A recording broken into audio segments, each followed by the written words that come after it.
espíritus viajeros, os damos la bienvenida y os invitamos a uniros a esta caravana espiritual.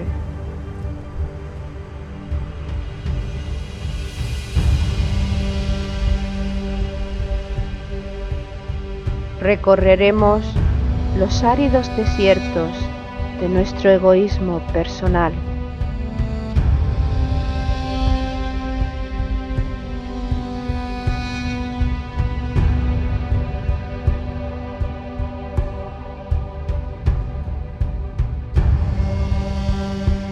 Navegaremos sobre las aguas de los mares y océanos creados por nuestras emociones.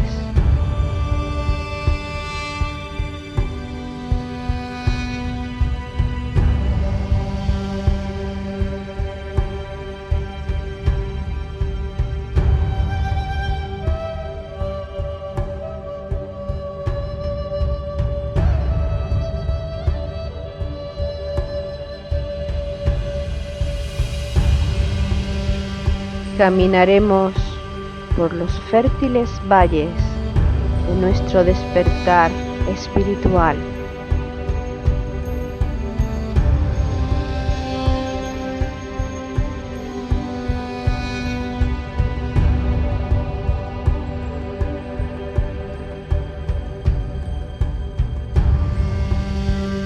Iniciaremos el ascenso a la montaña sagrada, la morada de nuestro espíritu.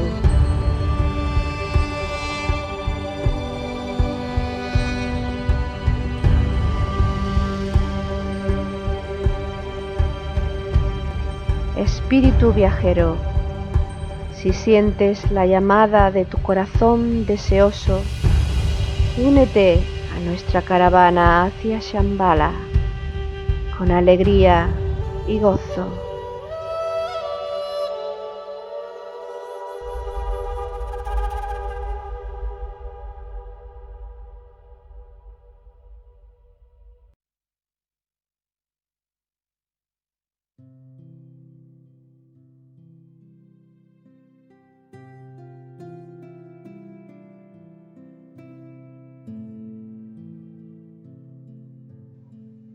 Conoce el carácter insondable de la creación eterna, la forma informe, el sonido insonoro. Contempla la alegría de la creación y regocíjate ante la sabiduría del Creador. La gloria del Ser Eterno irradia en las estrellas y su poderío se ve simbolizado en las más altas cimas de la tierra.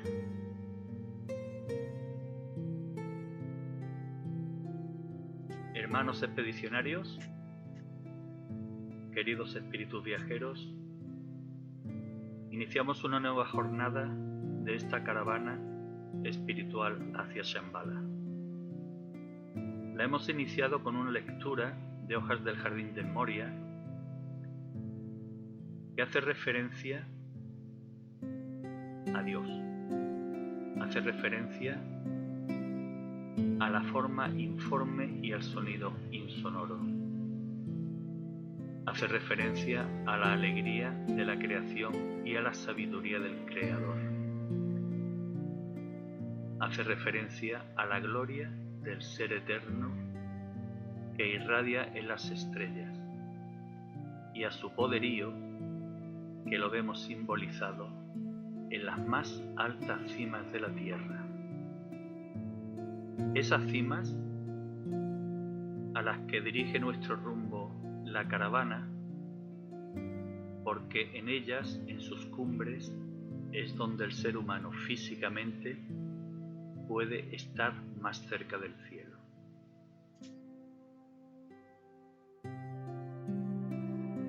Bienvenidos y os invitamos a continuar con nosotros. Organizan la caravana Paco Ortiz, Loli Bermúdez.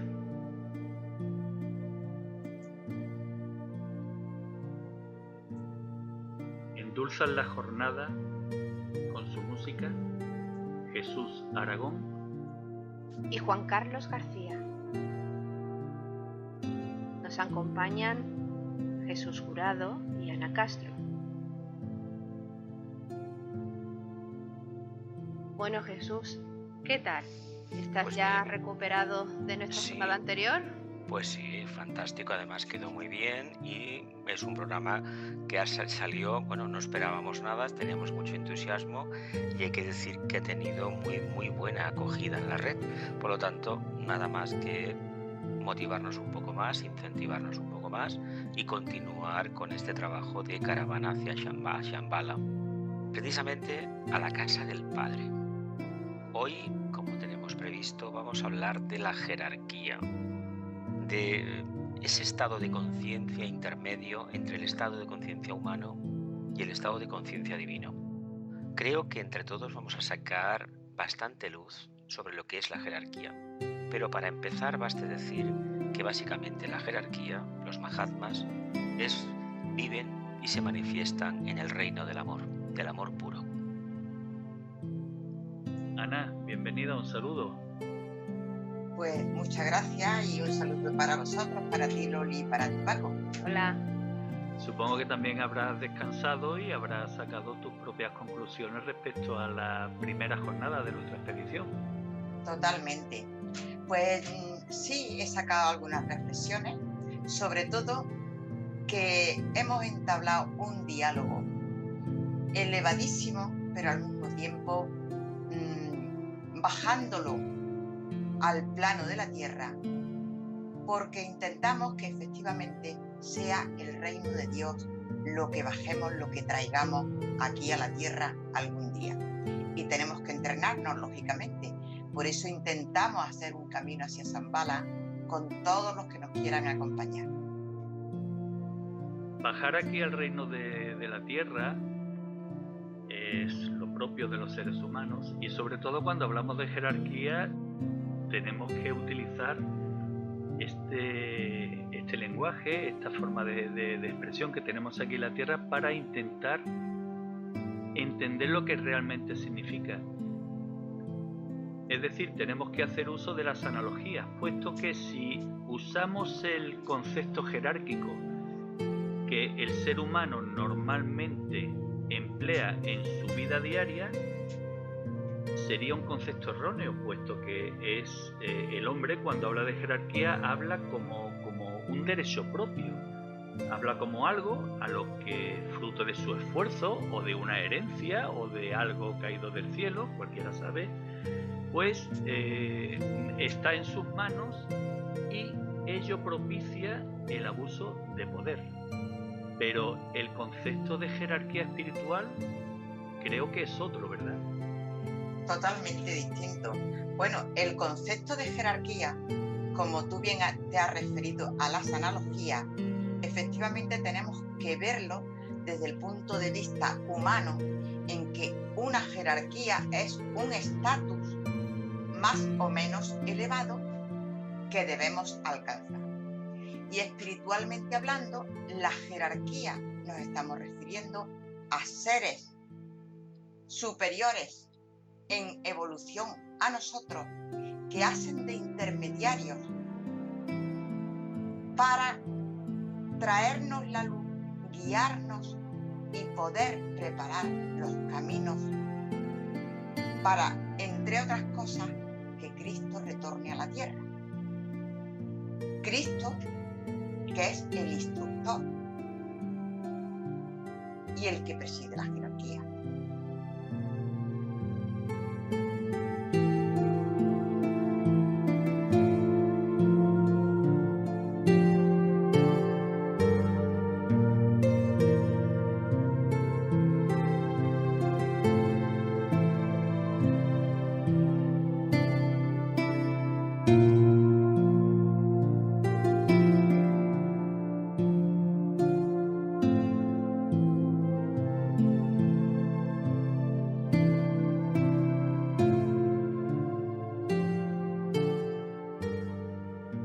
Hablamos de seres, pero los seres forman parte del Padre, son células del Padre con un grado mayor o menor de conciencia.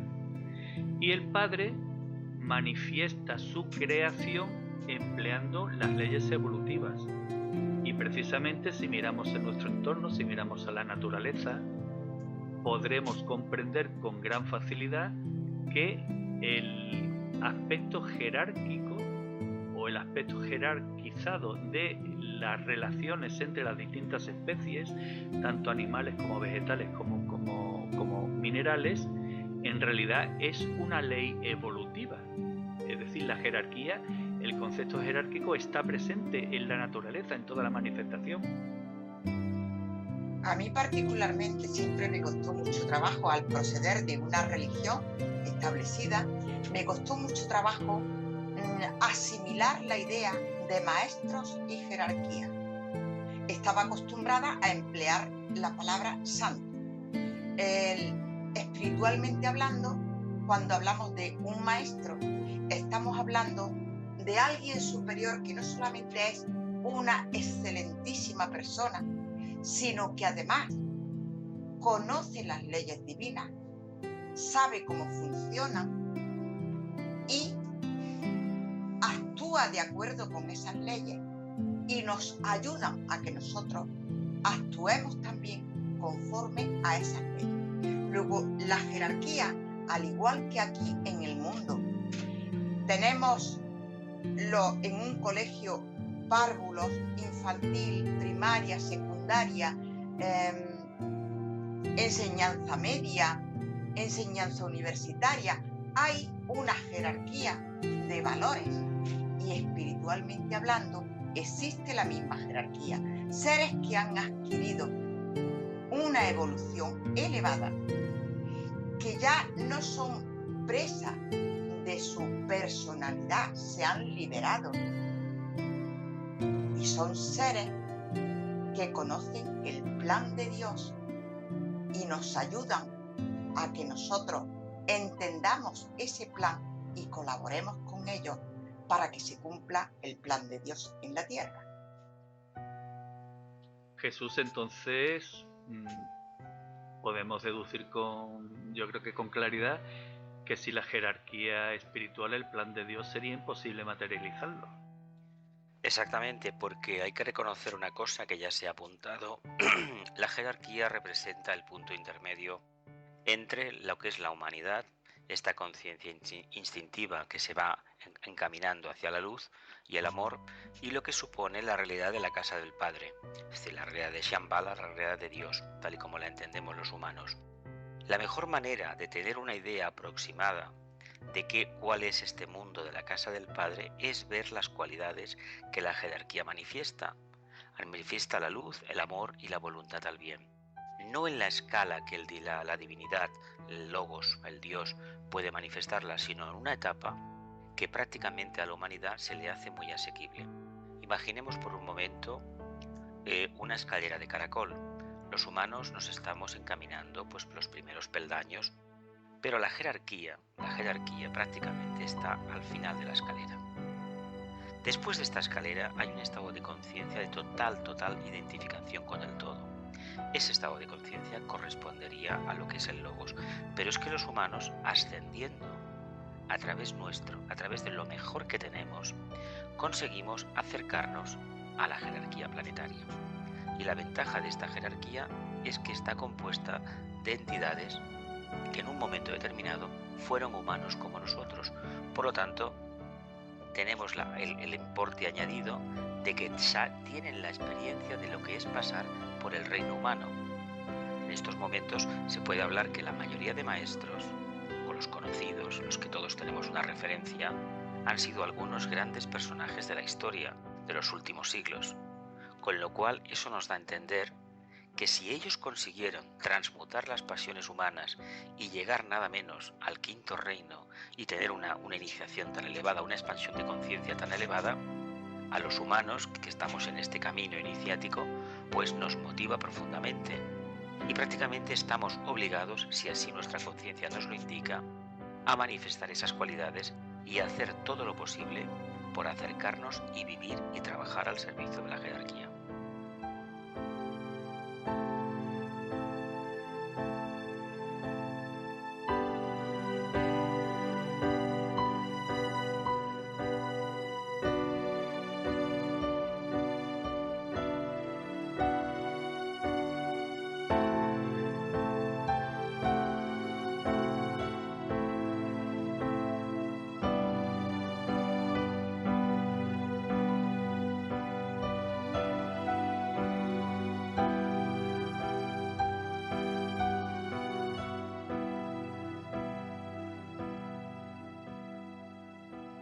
Estamos hablando de Dios, del Logos, estamos hablando de la jerarquía como ese grupo de seres puros de ascendencia humana, como bien has explicado, que son los que hacen posible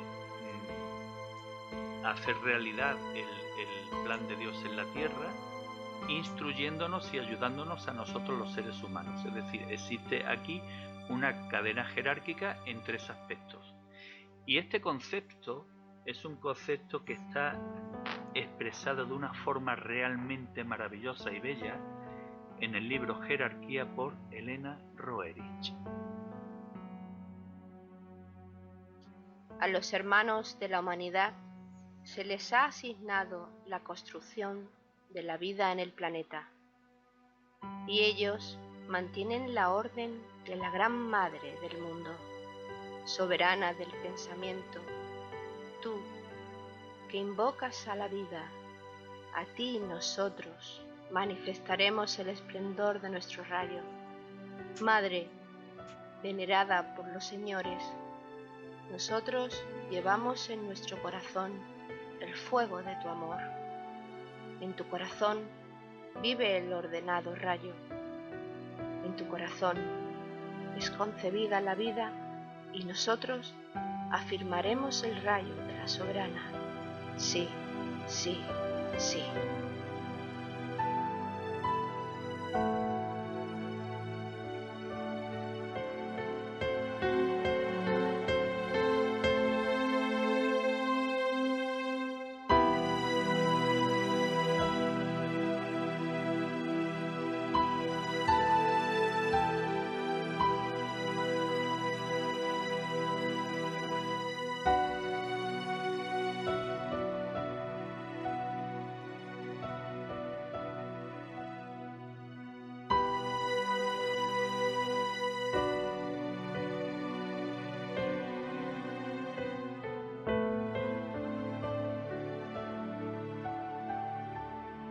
Este texto leído hace referencia a la veneración de los hermanos de la humanidad, de la jerarquía de la luz y del amor hacia la Madre del mundo. Veneración impregnada de amor, puesto que son ellos los encargados de llevar a cabo la construcción de la vida en el planeta. Y el texto finaliza con una triple afirmación: sí, sí, sí. Evidentemente tiene un carácter esotérico, puesto que toda creación humana debe estar basada en la ley del triángulo. ¿Qué tenéis que decirnos sobre esto? Pues apoyándonos en esta ley, podemos hablar de un triángulo importantísimo en espiritualidad, que es el formado por el primer rayo de voluntad y poder, segundo rayo de amor, sabiduría y tercer rayo de actividad inteligente. El primer rayo, que es el rayo del Padre, de Shambhala, de voluntad y poder, que es un rayo destructor y creador, destructor de lo caduco para establecer lo bueno, lo bello y lo verdadero. El segundo rayo de amor, sabiduría, que es el rayo de la jerarquía, que es el chakra cardíaco planetario. Y con ese amor, sabiduría, influyen en la humanidad para que activen todo el plan de Dios en la tierra mediante la actividad inteligente.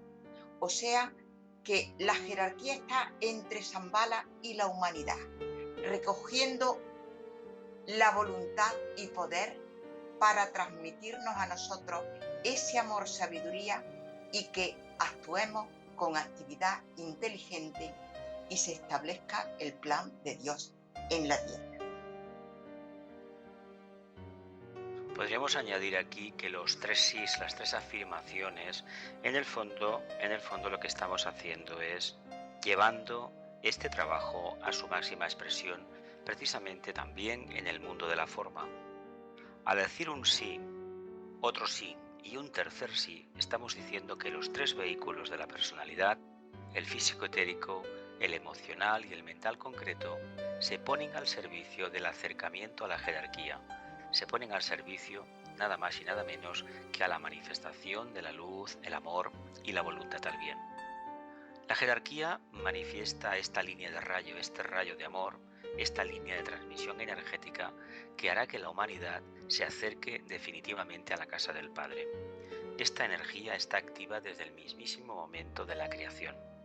Pero los seres humanos tal vez hemos llegado en este siglo XX-XXI a unas crisis de valores tan fuertes que nos hemos dado cuenta que cuando la energía del amor cae en la tierra, cuando no es perfectamente aprovechada, cuando no es impulsada y manifestada públicamente, los seres humanos perdemos lo que se suele conocer popularmente como el norte, es decir, nos apartamos del propósito divino.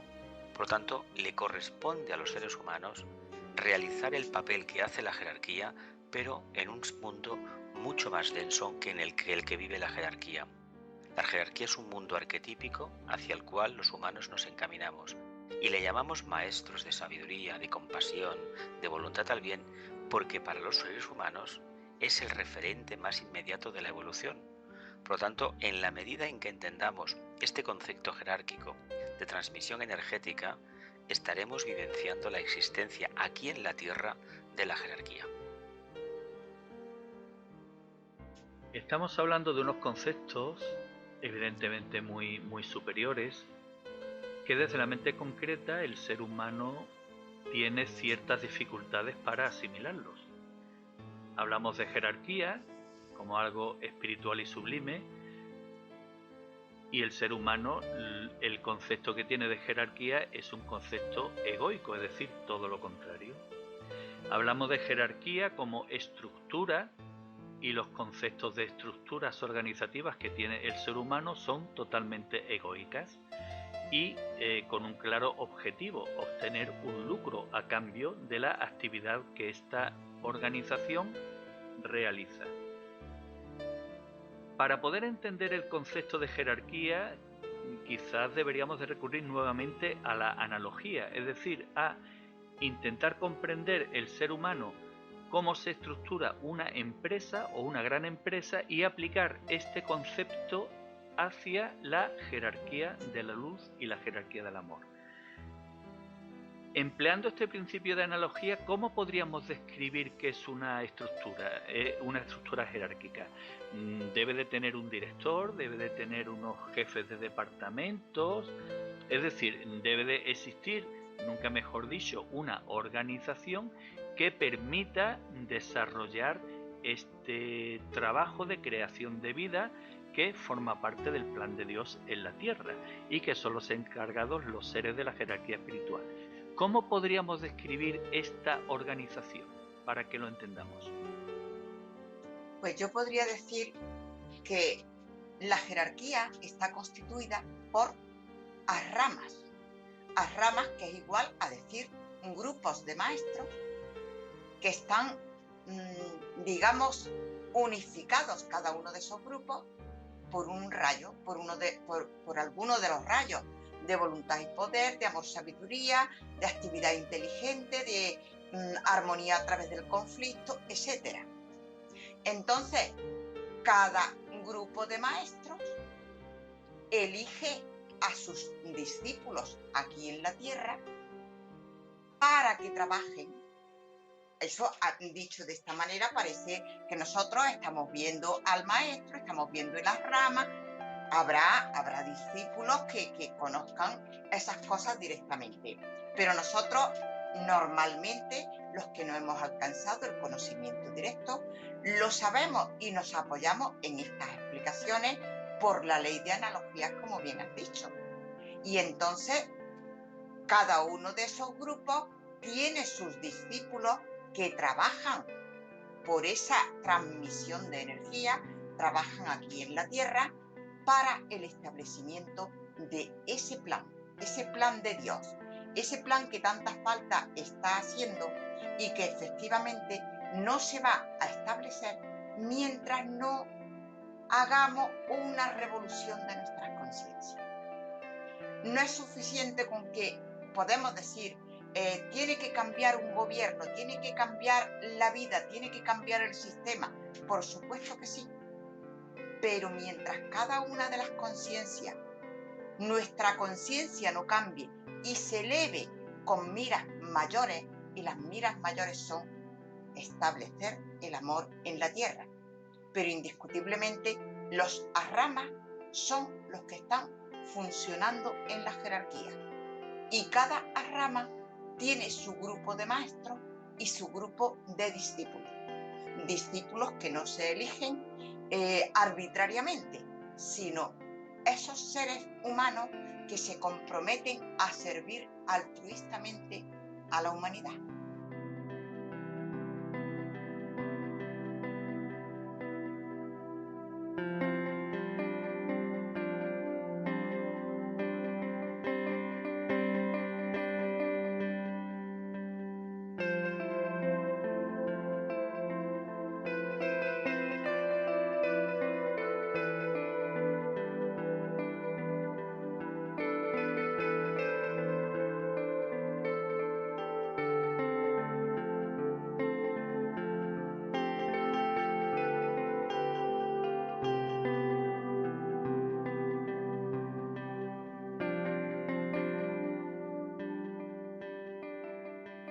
Hay que remarcar una cosa, llegado a este punto de explicación de lo que es la jerarquía, que la palabra jerarquía todos la asociamos a los términos que la era de Piscis nos ha transmitido, que las energías devocionales pues nos han aportado, es decir, ordeno y mando. Arriba de todo hay una persona, hay una entidad, hay un ser, pues que es más poderoso porque se supone que ha hecho un trabajo y que los de abajo, pues en cierta medida los que obedecen están más o menos obligados o encaminados a obedecer estos mandatos. Hay que decir una cosa, la jerarquía planetaria no es exactamente eso. Los seres humanos tenemos la dificultad añadida de que como el concepto jerárquico, el concepto del amor, que no es novedoso en la Tierra, pero como no se ha puesto en práctica nunca, o casi nunca, pues resulta que no tenemos una palabra adecuada para definirlo. Y siempre que hablamos de jerarquía, pues como estamos en unos tiempos que la era de Acuario ya está más o menos por aquí y creemos en la libertad y que todos somos iguales, pues realmente dejamos de vista la idea de que esta jerarquía, para poderla entender, no hemos de quitarnos ese cliché que hasta ahora teníamos, esa forma de entender la cadena jerárquica. Hay una jerarquía porque hay un grupo de almas que están liberadas. Y esto deberíamos entenderlo en la medida en que son seres que en un pasado no tan remoto fueron humanos que tuvieron sus dudas y que donde están ahora, en el reino espiritual, en el quinto reino, tienen la perspectiva de mirar lo que el reino humano ha hecho, está haciendo y en el futuro hará. Pero es que hay que decir una cosa también, muy importante, la jerarquía no es un estado de conciencia estable, sino que es una conciencia que evoluciona. En la medida en que los humanos nos acerquemos a la jerarquía se está acercando cada vez más a los postulados de Dios, de Shambhala. Y esto lo debemos de entender como un trabajo que los discípulos, los aspirantes o los iniciados del planeta Tierra tienen la obligación de realizar. Y remarcar también lo siguiente, la jerarquía, los maestros, no pueden actuar en el plano físico si no lo hacen a través de sus discípulos. ¿Por qué? Porque la conciencia del rayo del amor de los discípulos hace que la energía de la jerarquía no haga daño, no sea destructiva en la tierra, porque no olvidemos una cosa, el nivel evolutivo de un maestro es muy elevado, muy elevado en comparación con el de un ser humano orientado a la luz. Pero es que el nivel de Shambhala, de las entidades que habitan la conciencia de Shambhálica, es infinitamente superior, inimaginable a lo que es la conciencia humana. Sería un desastre que estas energías afluyeran si el corazón de los seres humanos no está preparado a través del amor para neutralizar ese impacto. Por lo tanto, si queremos acercarnos a la jerarquía, construyamos el corazón, porque ahí realmente es donde vivenciaremos el rayo, el amor. Esta explicación que acabas de dar es muy oportuna porque implícitamente lleva un sentimiento o un objetivo de purificación en el ser humano. Purificación que es necesaria lograr para poder convertirnos en uno de estos seres que forman parte de la jerarquía. Seres que en la terminología oriental son denominados como Arat o Mahatmas, y que existe un nuevo texto de Elena Roeris escrito en su libro Jerarquía que describe a la perfección la naturaleza de estos seres.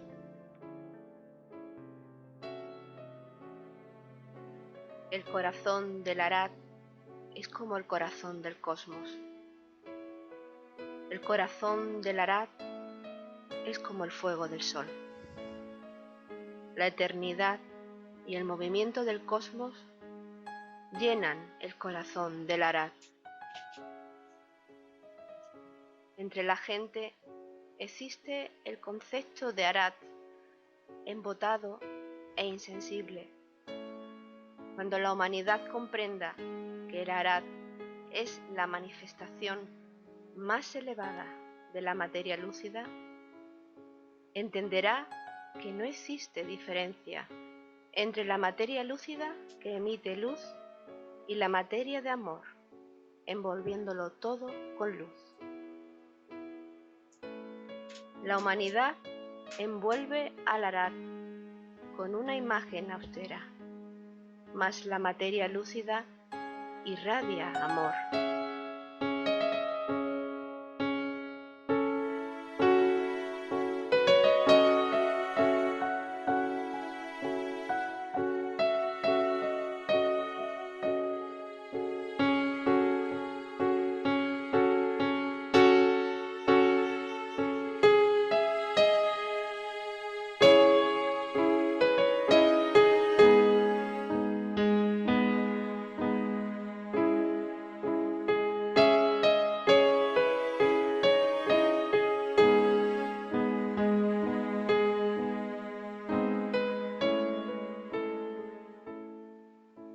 El Arat, ese ser que manifiesta amor en el cielo y en la tierra.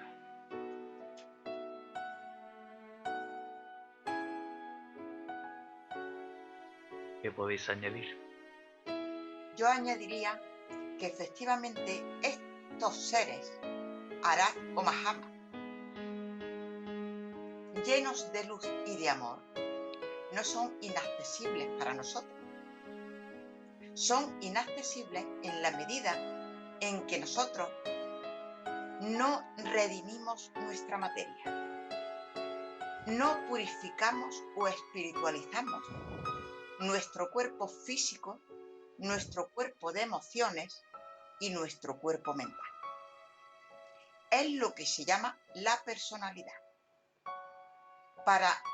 Hay una frase muy repetida en espiritualidad que dice que el maestro aparece cuando el discípulo está preparado. El maestro siempre está ahí, pero somos nosotros los que tenemos que elevar nuestras vibraciones para poder acceder a esa sabiduría del maestro.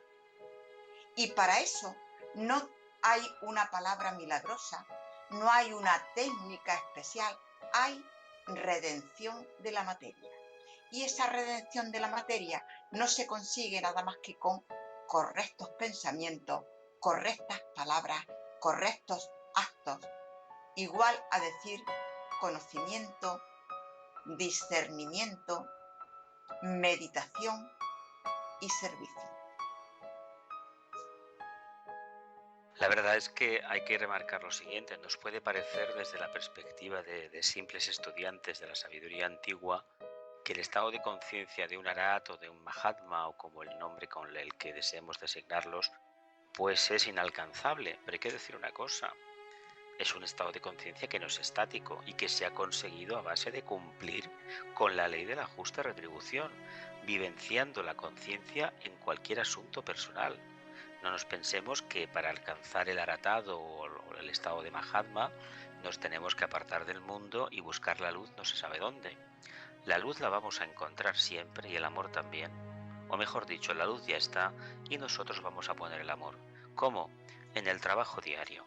Si uno está de educador en una escuela, está haciendo un gran trabajo. Si uno le ha tocado trabajar en la limpieza pública, está haciendo un gran trabajo. Y si uno tiene que conducir un tren o conducir un avión o llevar una peluquería, está haciendo un gran trabajo. Por lo tanto, entendamos que para alcanzar este estado de conciencia, el camino ya lo tenemos diseñado. La ley de la justa retribución nos lo ha aportado. ¿Qué tenemos que aportar nosotros? Discernimiento, desapasionamiento, desapego y mucho, mucho, mucho amor. Entonces, Loli, si estamos hablando de perfeccionamiento, estamos hablando de jerarquía y de conexión con los Arats, se puede concluir que no es fácil contactar con ellos, e incluso que a veces los seres humanos eligen caminos que son equívocos. Pues sí, así lo pienso, porque aparte de las explicaciones que nos están dando nuestros expedicionarios tan maravillosas, tan claras, pienso que hasta que no nos purifiquemos, no trabajemos a nivel interior, difícilmente vamos a ver a los maestros. Y ahí hay en ese aspecto mucho espejismo, ¿no? Y me parece importante destacar algo, puesto que muchas personas a lo largo de la historia han viajado a la India, al Tíbet, al desierto de Gobi, buscando a Shambhala, a la jerarquía espiritual del planeta. Y pienso que hay que aclarar que no funciona así. Por lo menos yo pienso que no funciona así. Porque para encontrar a Shambhala hay que merecerlo, como bien decía Ana, hay que transmutar todo nuestro ser y ponernos al servicio de la luz. Y como bien dice Jesús, la luz hay que transmutarla en energía y ahora en todo lo cotidiano, en lo que hacemos, que para eso hemos venido aquí. Yo pienso que para encontrar a Shambhala nos tienen que llamar, nos tienen que invitar, porque Shambhala es algo muy serio y no es cualquier cosa que, venga, vamos a hacer una expedición al Tíbet, a ver si encontramos la puerta o la cueva para entrar a Shambhala. Yo pienso que no va así. ¿Qué pensáis vosotros? Ana. Sí, pues yo pienso que efectivamente en algunas reuniones a veces hemos hablado de los discípulos aceptados. Y no cabe duda que para ser un discípulo aceptado, lo que tú hablas de llamarnos, que se nos llamen, tenemos primero que hacer méritos. Y por supuesto los méritos no están en pedir, invocar mucho, no. Los méritos principales de un discípulo es el servicio. Por mucho conocimiento que adquiramos, que es totalmente necesario, por mucho que sepamos, por mucho que nos aprendamos de memoria, si ese conocimiento no lo llevamos a nuestra práctica diaria, a nuestro vivir diario, a nuestro trabajo, sea el que sea, no sabremos en absoluto lo que significa trabajar, solucionar los problemas espiritualmente, elevarlos a la luz del alma. ¿Por qué? Porque el conocimiento lo hemos dejado en una teoría. Y el conocimiento teórico no puede servir nada más que para demostrar ante alguien que sabemos mucho. Pero los maestros, el Padre, Dios, el Creador, lo único que necesita son hijos que sirvan a sus hermanos aquí en la tierra. Y para eso, cuando un discípulo, un hijo de Dios, está dispuesto a servir y hace mucha falta esos servidores, pienso que indiscutiblemente los maestros lo van a elegir. No sé exactamente si para que entre en Shambhala, pero indiscutiblemente sí como servidor aquí en la tierra, y va a recibir las energías necesarias, la luz necesaria, luz y energía que debe aprovechar para servir más y mejor. Es muy importante esto del viaje y de indicar que Shambhala, el Tíbet, los Himalayas, en el fondo son meras metáforas de las dificultades que entraña contactar con la verdadera conciencia, donde reside ese amor puro, donde reside nada menos que la jerarquía, donde reside el Cristo interno. Todos en el plano físico sabemos que hay una tradición en el mundo cristiano y también en otras religiones de realizar peregrinaciones a determinados lugares, ya sea a cimas de las montañas, con lo cual vivenciamos el espíritu capricorniano de la transfiguración. Podemos ir, por ejemplo, a una romería o a un santuario, o hacer prácticamente el Camino de Santiago, que como sabéis recorre toda la península ibérica y prácticamente media Europa. La idea de estos caminos iniciáticos es ni más ni menos que encontrarse a sí mismo. Pero hay que remarcar una cosa: no por ir a la India, subir al Everest, a los Himalayas, a Chigaché, a Nepal, o ir al Camino de Santiago, subir al monasterio de Montserrat o cualquier virgen o santo Cristo que haya en España, en cualquier país del mundo, uno va a tener una expansión de conciencia. Ahora bien, si ese camino, ese salirse de su medio ambiente habitual y entrar en un medio ambiente nuevo, se realiza en verdadera concentración y de espíritu abierto, puede haber auténticos milagros, auténticas transformaciones. Sabéis que a lo largo de los siglos, pues ha habido gente que ha ido al Vaticano, que ha ido a Jerusalén, que ha ido a Santiago o cualquier santuario que haya por el mundo, de la religión que sea, y ha tenido como una pequeña expansión de conciencia. Lo primero que se puede decir, bueno, es que esta gente estaba sugestionada. No, no lo estaba. Esta gente ha hecho un trabajo previo durante mucho tiempo en su casa, en su medio ambiente, y ha llegado un momento en su vida en que ha tenido los posibles, ha podido arreglar su vida de tal manera que ha podido hacer este peregrinaje. Y en el fondo este peregrinaje equivale a haber estado meditando de forma intensiva durante un tiempo. La respuesta ha sido fulminante. Ha habido esa pequeña expansión de conciencia, que tal vez se hubiera producido en su medio ambiente, pero al salirse de la influencia de este medio temporariamente, se ha posibilitado y se ha incrementado la opción de obtener un resultado. Me parece, Jesús, muy importante eso que has dicho, y yo creo que debemos tomar nota para no perder de vista que efectivamente en espiritualidad utilizamos las palabras porque es lo que tenemos ahora mismo, pero estamos hablando de cosas abstractas. Y lo abstracto no se puede expresar con palabras. Utilizamos las palabras, pero estamos hablando simbólicamente.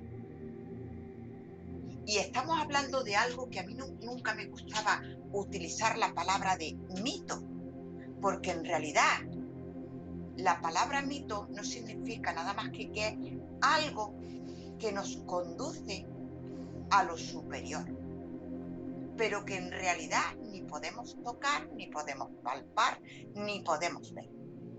Y yo creo que efectivamente, tal y como has dicho, es una elevación de conciencia amplísima, pues efectivamente es el camino interior que estamos realizando, que no es fácil, que es difícil, y que quien no ha intentado pisar de verdad el sendero espiritual, puede parecerle que estamos hablando de mentiras, de cosas irreales.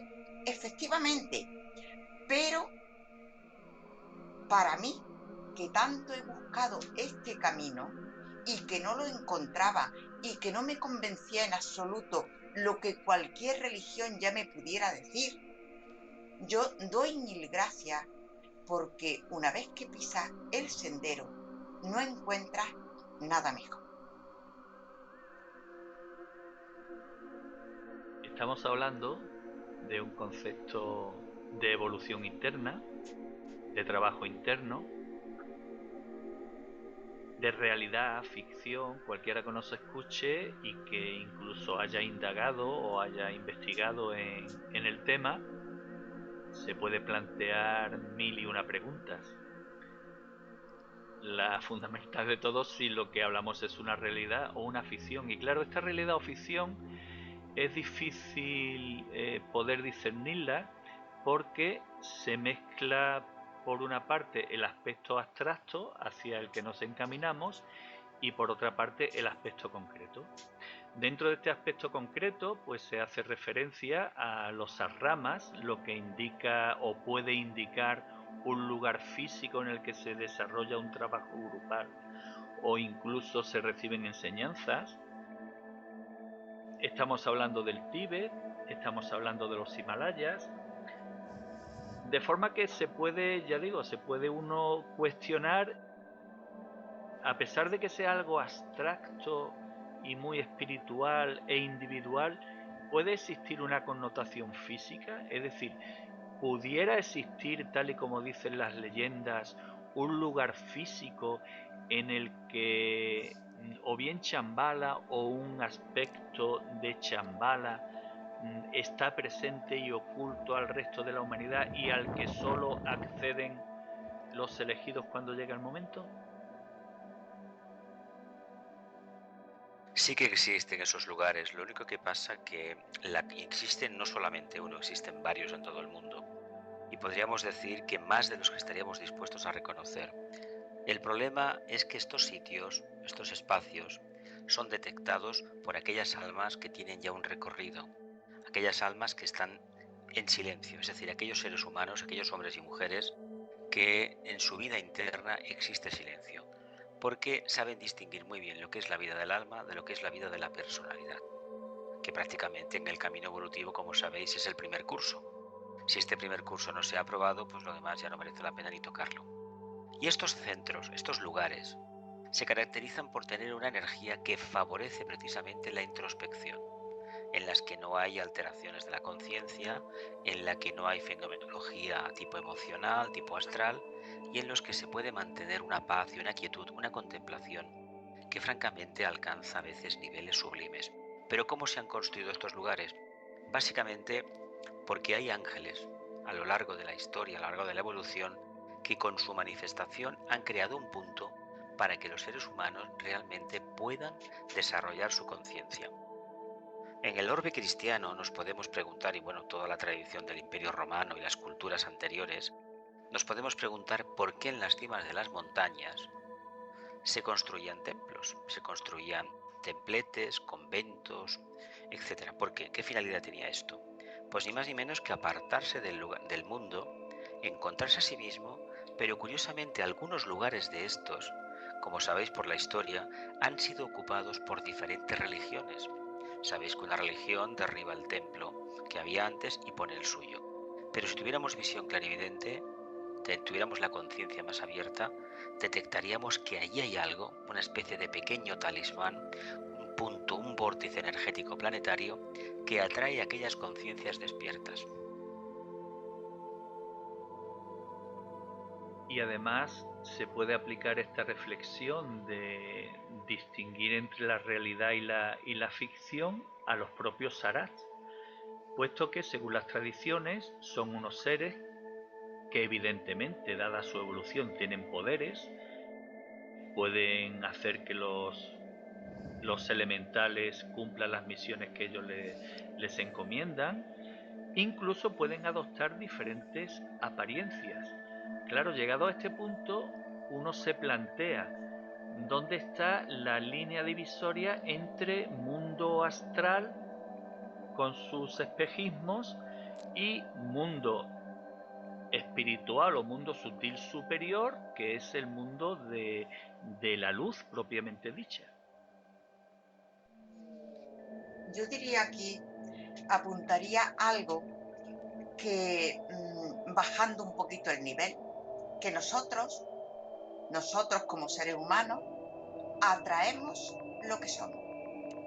Si nosotros tenemos un nivel de conciencia bajo, nosotros atraemos a los elementales más bajos. En la medida que evolucionamos, atraemos a los devas más elevados. Entonces yo pienso que más que lugares físicos, debe haber espacios más evolucionados. Y esos espacios más evolucionados, indiscutiblemente, porque no podemos olvidarnos de que todo lo físico son las formas y forma parte de los espejismos. La auténtica realidad no la vemos con los ojos físicos. Luego, lo más evolucionado debe estar en espacios determinados. Al igual que yo entiendo que la nueva era de la que tanto hablamos y de lo que muchas veces se dice que cuando llegue la nueva era, yo creo que la nueva era no es que llega, la nueva era es que nosotros la alcanzaremos con un determinado nivel de conciencia. Y entonces ese espacio lo ocuparán los que alcancen ese nivel de conciencia. Pero yo hablaría de espacio.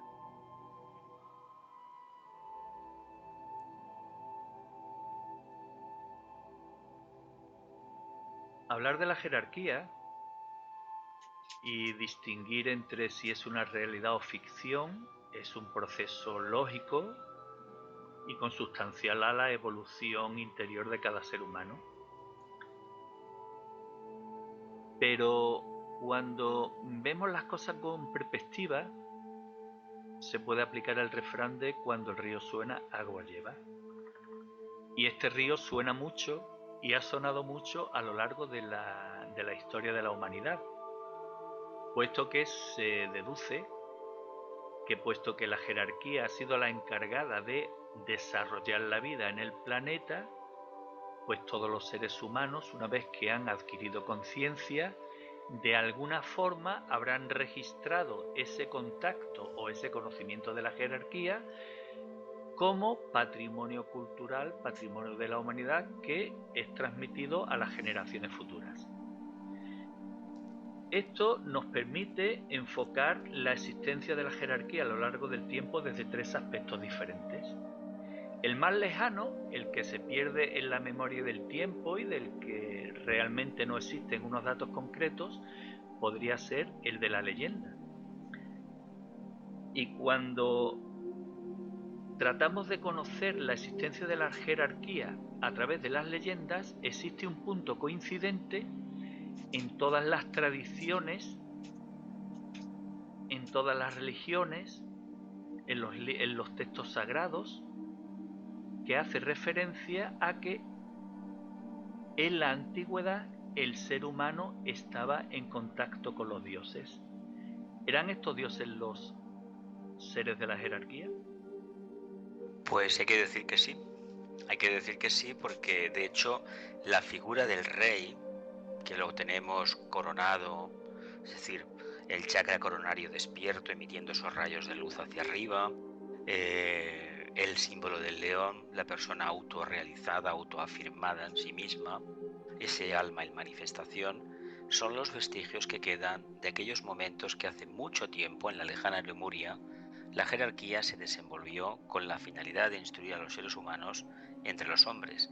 De ahí han quedado en la tierra mitos como el de los gigantes, mitos como de seres evolucionados que tenían unos poderes que nos pueden parecer en estos momentos fantásticos, pero hay que decir que eso fue porque el ser humano estaba en una fase todavía muy primitiva, muy embrionaria. Y esa fase de conciencia necesitó de un mentor, de un mentor espiritual en el plano físico. Hoy las cosas han cambiado. No olvidemos que después de la Lemuria vino la Atlántida, y la Atlántida, ese estado de conciencia emocional, acabó prácticamente sumergido en las aguas del deseo. El continente se hundió y el océano, lo que conocemos como océano Atlántico, pues acabó devorando a esa civilización. A partir de ahí la jerarquía toma la iniciativa de no permitir que estas facultades psíquicas en los seres humanos se desarrollen si no es a través de la manifestación del alma. Por lo tanto, podemos ver que esas facultades existen, que esos maestros vivieron en la tierra, pero que en estos momentos los maestros, que no tienen cuerpo físico, pero lo pueden tener cuando quieran, lo pueden crear, un Mayavirupa que se conoce técnicamente con este nombre, ese cuerpo artificioso, y que realmente utilizan esos vehículos en momentos muy puntuales. No olvidemos que los seres humanos tenemos unas facultades mentales que hemos de desarrollar. El maestro, la jerarquía, se comunica vía intuición. ¿Cómo sabemos si tenemos intuición? En la medida en que nos podamos demostrar a nosotros mismos que tenemos desapego e impersonalidad. Y sobre todo tenemos desapego e impersonalidad porque tenemos verdadero amor. No amor a las cosas, a las personas, a las ideas o a los maestros, sino amor a todo lo manifestado. Antes hemos hablado de la materia y de la luz. Son exactamente lo mismo, solamente depende, como Will nos enseñó un personaje de la historia de la humanidad, un grandísimo científico, el señor Albert Einstein, que no era aparentemente esotérico, pero que luego se demostró que sí, que la luz y la materia, según el punto de vista del observador, es una cosa o lo mismo.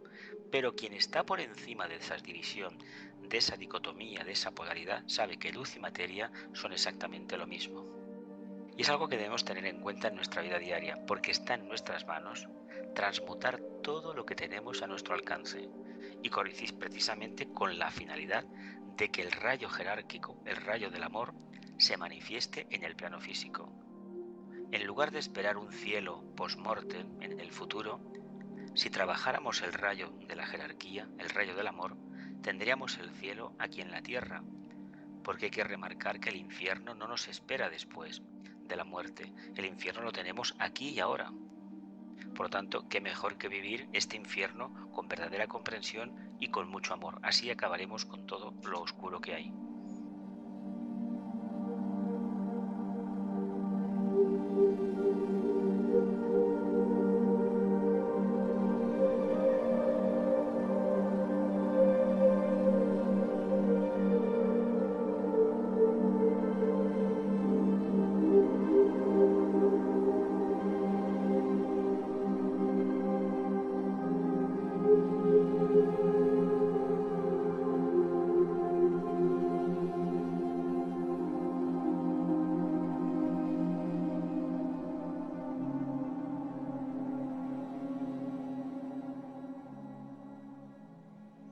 El segundo aspecto por el que podemos seguir el rastro de la jerarquía está relacionado con la toponimia, es decir, con aquellos nombres de lugares geográficos que tienen una raíz común. Y en este aspecto es muy curioso que precisamente haya en Asia muchísimos nombres que hagan referencia a Moria, al maestro Moria, quien precisamente es uno de estos Mahatmas de los que venimos hablando. Y valga la redundancia, con la curiosidad, todos hemos visto El Señor de los Anillos, y no sé en qué película, pero en una de ellas, al final, cuando se hace una exposición gráfica como de un mapa de la época antigua, precisamente aparece una sierra o una localización geográfica que tiene por nombre Moria. Es como mínimo curioso, ¿no? Y el tercer gran aspecto es el que relaciona a aquellos seres que o bien son Mahatmas o bien son enviados de los Mahatmas, que a lo largo de la historia han contribuido a que el lugar en el que ellos han impartido sus enseñanzas haya evolucionado espiritualmente. Si os parece, hacemos una breve relación de quiénes podrían ser estos seres. El primero de todos, Moisés, que tuvo una importancia fundamental en la época antigua, puesto que liberó al pueblo judío del yugo egipcio, y además el pueblo judío, que era el pueblo en el que tenía que encarnar, el gran avatar, el Nazareno, el Maestro Jesús. A mí esto me dice principalmente, aunque ya lo estaba pensando durante todo este tiempo, que efectivamente yo no diría ahora mismo en ningún momento que la jerarquía es una teoría, un mito para mí, y digo para mí porque en espiritualidad cada uno va captando en cada momento, en cada etapa de su evolución, lo que considera como verdad o lo que todavía no ve como verdad. Entonces yo sinceramente veo la jerarquía como una realidad total. Y precisamente esto que acabas de comentar, Paco, sobre los distintos avatares y las distintas influencias que han tenido, yo lo relaciono directamente porque lo que nos traen esos avatares, esos seres iluminados, es su luz. Y la luz transforma. Y la luz transforma y cura y envuelve todo un ambiente, porque la curación auténtica llegará cuando haya seres iluminados que irradien la luz. Los avatares, ¿qué son? Sino esos seres, esos maestros que en las distintas etapas de la vida el Padre nos ha enviado para ayudarnos, para levantarnos, para enviarnos esa luz que estábamos necesitando. Y no cabe duda que con el nombre que se le quiera dar, forman parte de esa jerarquía de maestros que han trascendido la parte humana porque se han liberado de toda materia y son ya seres de luz.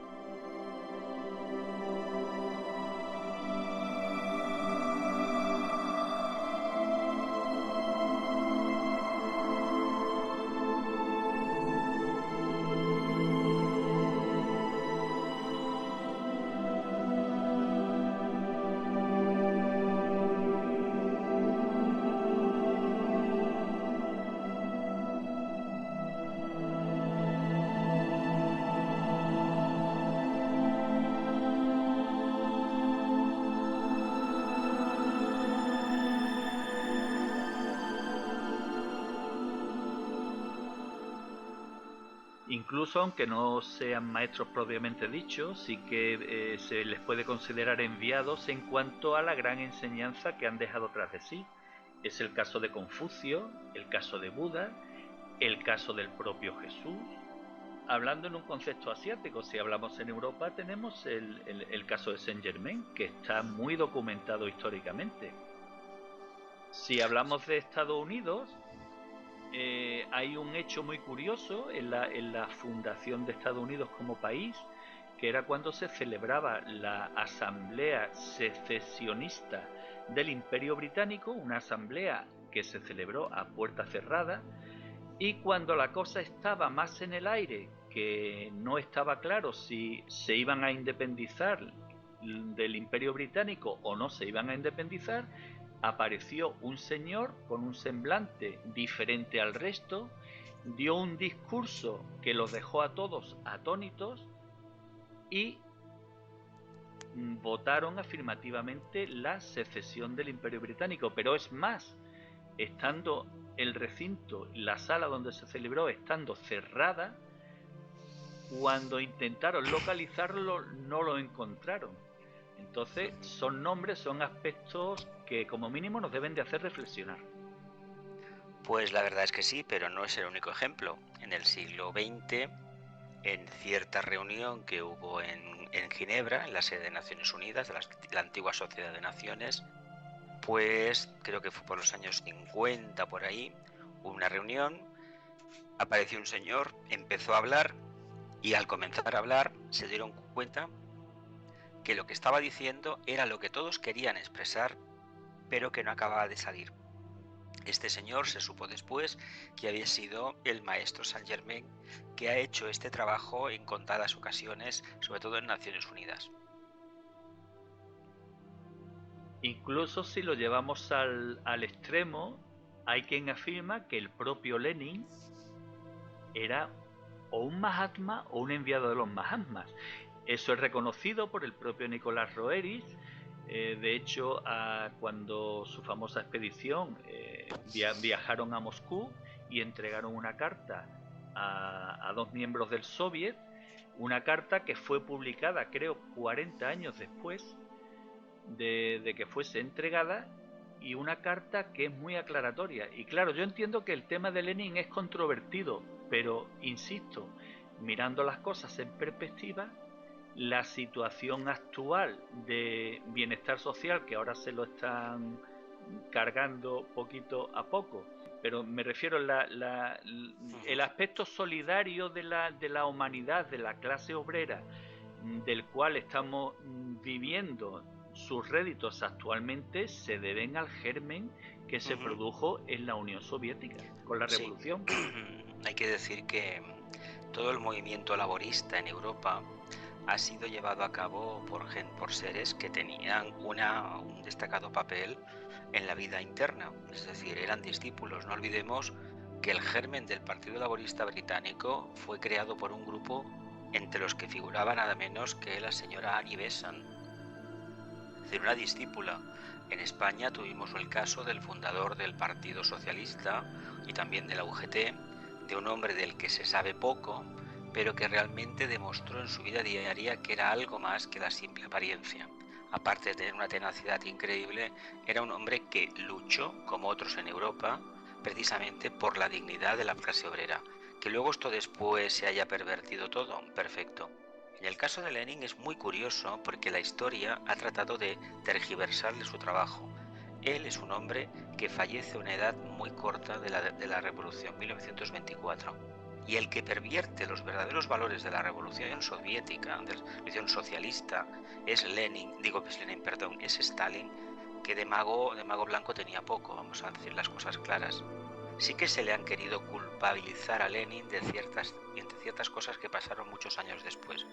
Pero él debería de pasar a la historia, deberíamos mirarlo como un gran instructor, que nunca negó en sus discursos lo que la clase obrera debería pagar, es decir, el esfuerzo que debería realizar la clase obrera por alcanzar una hipotética sociedad socialista y posteriormente comunista, basándose en aquellos postulados que Platón dejó hace ya miles de años, de lo que sería una sociedad basada nada menos que en la verdadera fraternidad. Claro, esto salió en un momento de la evolución humana, estas ideas se llevaron a la práctica, pero como estábamos bajo el paraguas de la energía devocional, en lugar de salir el amor salió la ambición, y cuando la ambición sale, evidentemente, pues ya sabemos a dónde nos lleva.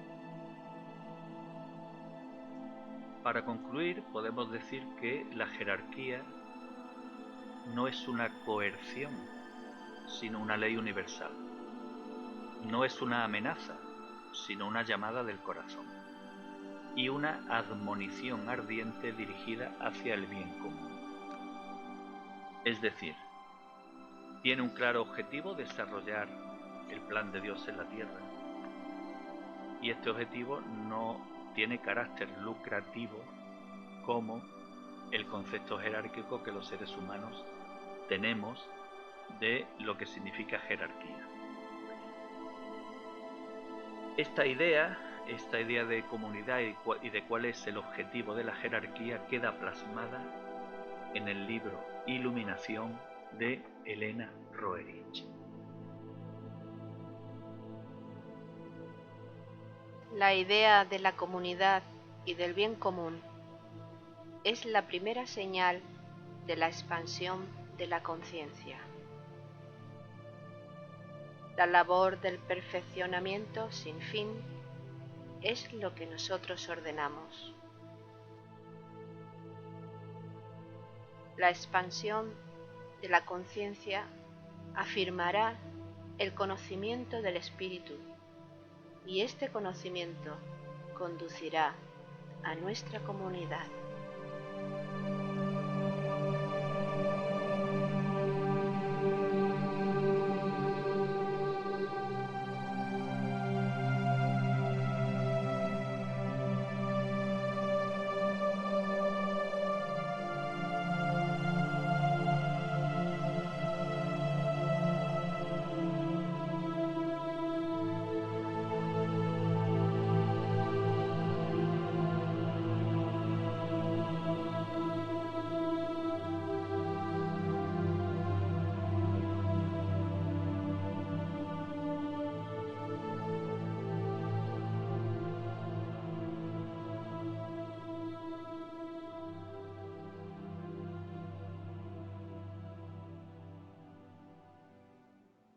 Con la lectura de este texto queda claro cuál es la labor de la jerarquía: ayudar al ser humano a su expansión de conciencia. Con esto nos despedimos. Y lo hacemos con una reflexión personal por parte de cada uno de nosotros. En primer lugar le respondería a Jesús, pero se ha tenido que marchar a descansar antes de hora. Así es que, Loli. Bueno, el caminar en esta segunda jornada de nuestra travesía para mí ha sido sumamente aleccionador. He aprendido cosas, me han aclarado cosas y también ha sido un camino lleno de calor con nuestros amigos y hermanos de expedición, Jesús y Ana. Gracias. Ana. Sí, pues yo invitaría a todos los que nos quieran oír que reflexionen un poquito sobre todo lo que hemos hablado, que lo pongan en duda, pero que el ponerlo en duda no nos sirve nada más que para afianzarnos o empezar a ver algo que está muy por encima de nosotros, que es el sustento de nuestra vida y que es el espíritu. Por eso hablamos de la jerarquía espiritual. Y nada más. Buenas tardes. Por mi parte, hacer un llamamiento a la reflexión, a la necesidad que cada uno de nosotros tiene de conocer sus defectos y a partir de este conocimiento intentar convertirlos en virtudes, porque solamente desde el autoperfeccionamiento nos pondremos en condiciones para, en algún momento de una de nuestras vidas, ser llamados a formar partes de estos grandes seres.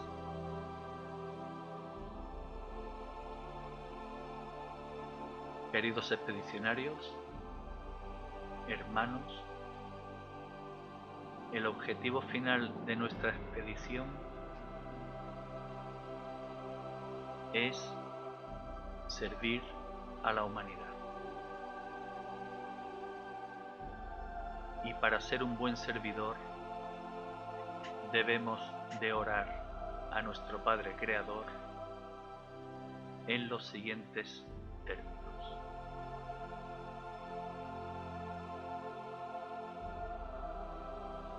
Padre, fulmina mi mano si es elevada para cometer un acto injusto. Padre, reduce a cenizas mi cerebro si se repliega con pensamientos de traición. Padre, derrumba mi ser si se vuelve hacia el mal.